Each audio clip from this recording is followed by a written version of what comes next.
Good morning, ladies and gentlemen. Sorry it's been a while. I'm supposed to be posting everything once a week, but I'm back. So, for those of you who don't know me, I'll go over it again. My name is Justin William. I'm an animator and illustrator and storyboard artist, and I'm going to go over something for beginners and maybe some people that need a reminder. And this is a learning curve for me too. So, the first thing we're going to go over perspective, layout, and scale. These things are very important for both storyboarding and animation, illustration too. But specifically for animation storyboard, they're very important because these can make or break a good animation with background showing where it has depth. All right, so let's get started. All right, so here I have a few things here. We'll go ahead and get those popped up so you can see them. So let's close that out. We'll open this up little by little so you can see what's going on. So here's my background, right? So whenever dealing with perspective, you want to determine what you want to show and the layout in the background. So as you can see, I just have a 1 point perspective layout. It's really bare minimum. I didn't really put a vanishing point, so it might not be exactly dead on. But as you can tell, it's a hallway. The scale might be a little off too, but you get the point. It's leading to 1 point perspective vanishing points somewhere up in there, right? You got the hallway. Everything's going back. We got this scale right here. So that's the first thing, perspective. Okay. Second is layout. So what I wanted to show, I want about an angle about this much to where you can see a little over the person's shoulder. And that's when we come into eye level. So whenever you're doing layout, perspective, you're going to do eye level. Eye level helps determine where the viewer's eyes are going to be in a picture or background. And good practice for that is taking pictures, just any random picture, and looking at it and see where the eye level is at now, or horizon line. So eye level, horizon lines. It's an interchangeable term that I'm using, and I'll help you find where the vanishing point is at. Okay. So I got my background here. All right, we have a perspective, 1 point perspective. Here's our eye level. So you can see this person's leaning. I mean, it's very bare. I know it's not the best art, but this is just for training purposes. So you can see this person's leaning up against the wall, right? If she stood up, the eye level will probably be just above her chest a little bit. Below her head, but just above her chest. Okay? So we got that. And then, so with that eye level, I got a little animation I got going on here. Let's go back. And so I have a little animation I have going on here. So I have somebody running into the screen, right? See, you can see with this person, it's just above, or actually, I'm sorry, just a little below their chest, or right at the chest midline, somewhere around up in there. And they're coming to the screen. And I just have that green against the red so you can easily see, right? So they're running to the screen. And as you notice, as they're running, it still stays the same, right? So still just above the chest. So even as it gets further and further away, we have 1 point perspective. As you can see, things are getting smaller. So the person's going to get smaller too, right? Because they're going further back into the distance. And so the eye level helps determine. Eye level is what helps determine your scale. And scale is what an object is in relation is to its surrounding, right? So you can see this person's further back, but the eye level is still just above her chest. So it can scale, that way it looks right. Right? So then I have him turn around, he's going to run some more. And we have it at 12 frames per second so you can see it. Alright? So I know it's not smooth, these are just little keyframes, and it's really just bare minimum. It's just roughing part out. So you can see the person running into the screen, getting ready to run. But as you can see, the eye level is still above his chest. So if I have a person further back and I want to draw something, so we'll do it on this layer. So these are all locked. Let's do this. We'll close that out. We'll go to this layer here. Okay. So let's draw another person. I'll change this. We'll do purple. Let's do purple, different colors so it'll stand out. Okay. So, if this eye level is just above the person's chest, and it's going further back, so you can see it's almost as if it's raising up. That's getting smaller, because it's going further back into the distance. So when I draw a next person, I want them further away, so you can almost see, look, you have a line like imaginary line going here to the vanishing point. So say I want a person about right there standing by that water fountain. So what I do is, I'll draw this person. Yeah, we gotta unlock it. Okay. So I'm going to draw this person just above.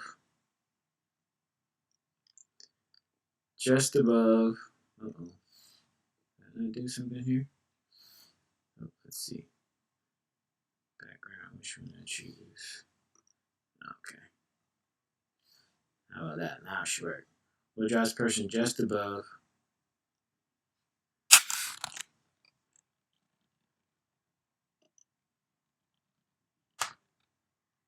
There we go. I apologize about that, guys. Okay. So now we're going to draw this person just above the water fountain. So if she stood up, she's going to be a little bit taller, right? Because she's leaning. And so this person is just going to be just above the water fountain. So this is where scale comes in. So it's just going to be a really simple shape, right?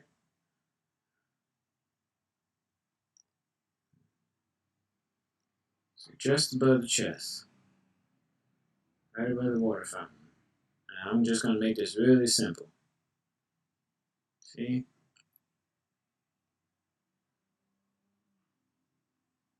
Take that. So they're just standing there, looking, wondering what's going on. Their feet. Alright, so you got the perspective going back. Their feet. Now I know it's a really crude drawing. Let's redo the head here.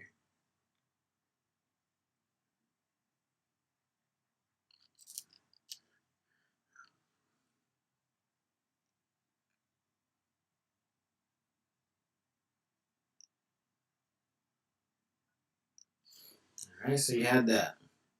So just above that. Now if I want to draw something smaller, and then another thing you can do, so let's make that a solid color. We'll do, let's see, we'll do a complementary color and fill it in.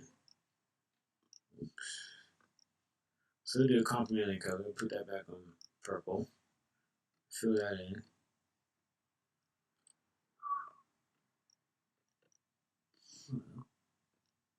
Now let me do it.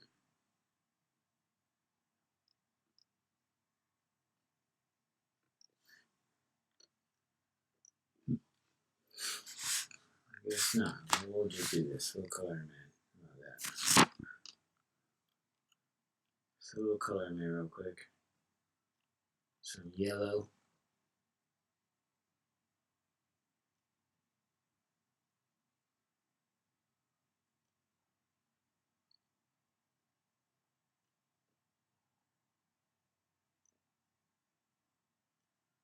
Alright, there's that.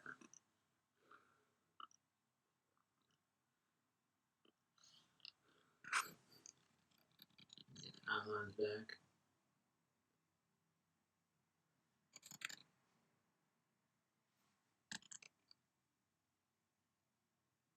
As you guys can see, I'm still not that good at Flash. I'm still learning some stuff here myself.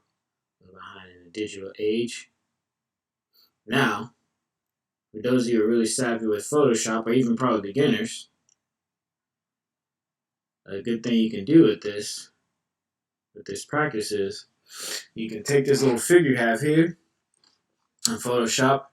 If you have the same type of little setup going there for practicing, you can copy this figure. You can use the transform tool, scale it down, make it smaller, and so each place that you place it up on against the background, you can just make it smaller, and that way the scale will be in relation to each place you put it on. So let's see if we can do that. So let's select that. Do copy, and then we'll paste it. So as you can see, it's not the best copy, but. And then we want to do transform. So then we do free transform. And see, look, they have scale to right there. So then we can just scale it, right? And so then we can move them back, further back.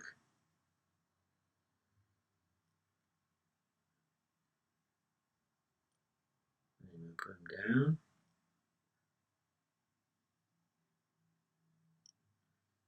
Now you see that? See that little imaginary line going back there?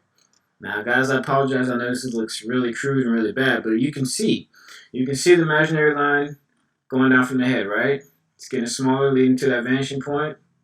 Even though we don't have the floor going completely all the way back to the vanishing point, you can see the scale. They're further back, you can tell. And so that's another thing you can do. So we can do it again. We can take that. Let's copy both.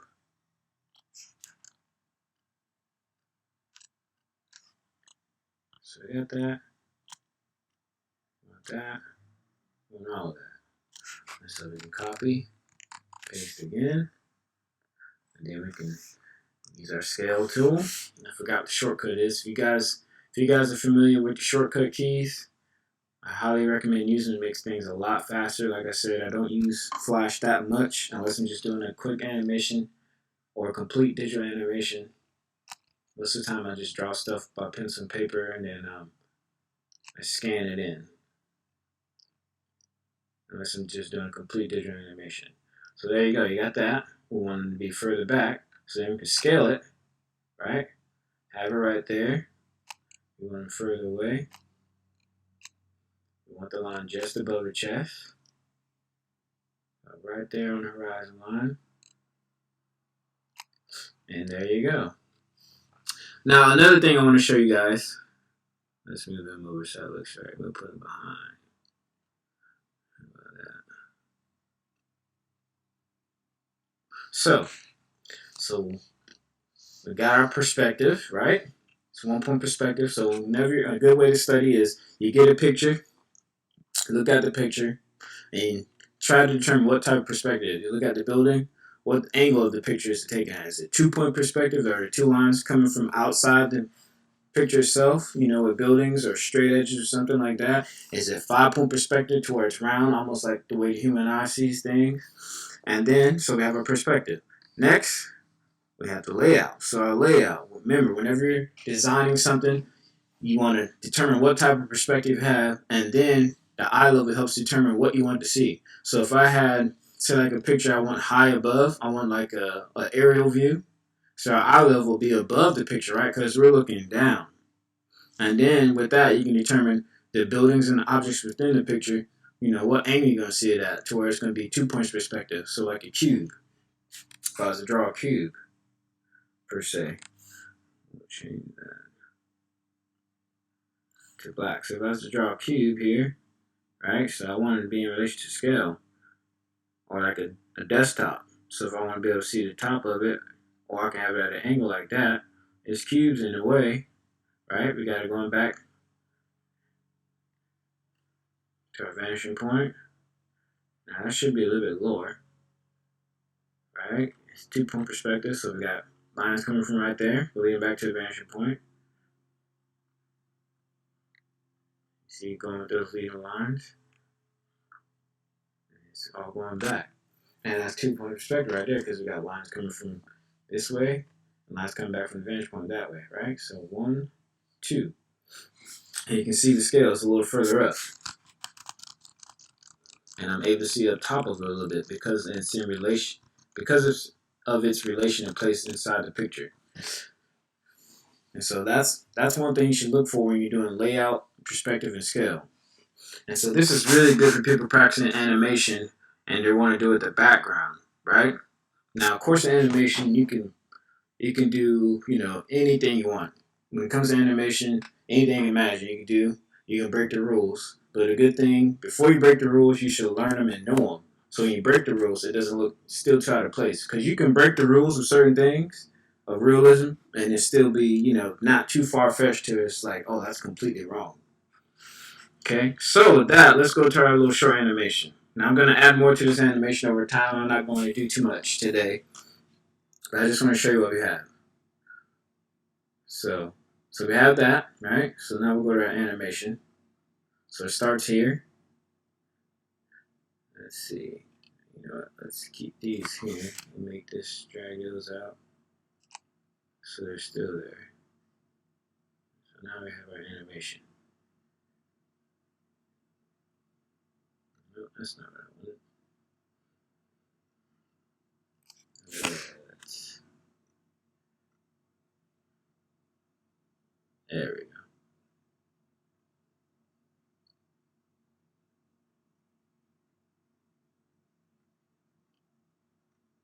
So we got that frame there. There we go. Now. So, as you can see, we got somebody running to the screen, right, in relation to that. And see, you can see the scale. As the guy's running, he's getting smaller and smaller. As the perspective goes back, and you got the scale right there in the layout. So it might not be that great, but you get the sense. As he's running, you can still see the line stays the same in relation to his proportion and scale to the layout. So as he gets further back, or as he runs further into the shot, it's going to get smaller and smaller and smaller until his body, you can see his whole entire body. But you can't see right now, of course, because he's further into the screen. And I know these lines are a little darker, or a little lighter, so you can't really tell what's going on too much, but you still get the sense. He's running to the screen, it's going to get smaller and smaller. You can tell from his head and his body right there. So, let's draw, we'll do like 2 more frames, and then we'll cut it short. They ask me what I think about the competition, and I say no. I couldn't care less about the team struggling. I want to kiss you. Nutigalo. Yo, Tigalo and Knife Wonder, maybe. We got your girl undulating to the rhythm of the drum. Wet t-shirt looking like a vacation. Take it off like Monday, baby, and there will be no underrating. So please hold your applause. Let it bump a little up in your cars. They say that boy's back. Nigga, this is blackboard rap. You can go and chalk it up to a loss. And if you got a problem with it, walk it up to the boss and get your card pulled like Pity Pat. Body a verse and put it in a pine box. You niggas can get a fucking shine box, Billy Bats. And really, that's all my time. This is the last chapter. You X and Y, we off the damn axis. Intricate, me and Knife to a God's instruments. And when we get together, you can call it band practice. Men of action, they hustle bass backwards. Penny for your thoughts, kid. Miss me with that rapping. Show enough, I am like the master. See the glow what? Grown up, I am that then. I am passion, 2 parts magic. I know that looks really cheap and bad, but you get the idea. Alright, the eye level still above the chest, running through. Still above his chest, person foreground running. And we'll just play that, those little keyframes. He's running. Alright. Do it one more time. I'm going to put that area there. So you see the person running, right? As he runs, we just scale him down to size as I draw him. I know that looks really bad, but you get the idea. He's running to the screen, running away from somebody's turning around. Oh no, somebody's got a gun or something, a water gun in the school, right? The elbow comes in from the screen. He's pulling it up. He's running after somebody, and as he runs, he gets smaller and smaller because he wants to get smaller as he goes in further into the hallway perspective, so it looks right. And the eye level helps us scale him down right? It continues to be just above or over his chest. And as redrawn, as you can see, he gets smaller and smaller to his head, and the rest of his body, his arm comes into the screen. So let's put that in. Put in full. Alright guys, so thank you for watching. That's my little tidbit on perspective, layout, and scale. If you have any questions or suggestions, feel free to reply in the comment section. Also in the description, I left a link to Thomas Romain Professional. If anybody knows Oban Star Racers or Space Dandy and a few amazing animations that's been done, he's worked on those, and he gives a good tips on perspective, scale, and layout. Whenever designing layouts for animation, it really helps. He's professional, so if you don't think mine's that good, definitely check him out. Be worth the look. Um, you can check my art out at justinwilliamart.com. I have a link to it in the description as well for my art. And I look forward to your comments and questions. I'll be posting something again next week. Thanks for watching, guys. Bye.